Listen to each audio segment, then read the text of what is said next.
В Коми подвели итоги открытого благотворительного конкурса «Северная мозаика». Его инициаторы – депутат Госдумы от Коми Ольга Савастьянова и партия «Единая Россия». Проходит состязание во второй раз. Ежегодно для конкурса организаторы выбирают приоритетную цель. В 2018-м – это содействие развитию городов и сел Коми с помощью запуска и воплощения в жизнь проектов, направленных на поддержку и популяризацию семейных ценностей и традиций.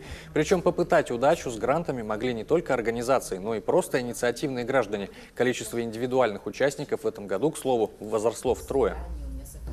Очень много вот в проектах есть того, что сегодня, ну, вы знаете, у нас, конечно, мне кажется, республика такая хранительница очень многих традиций, да,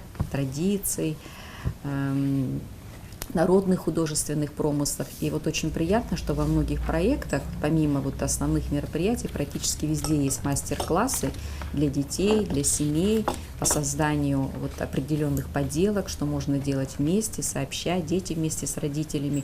И все это с опорой на наши национальные традиции. Всего в этом году заявок на гранты поступило 69 из 17 городов и районов республики. В лидерах Сыктывкар, Прилузье, Ижма, Карткирос и Сыктывдин. Поддержаны в итоге будут 14 проектов. Среди победителей те, кто поразил судейскую комиссию новыми подходами и технологиями.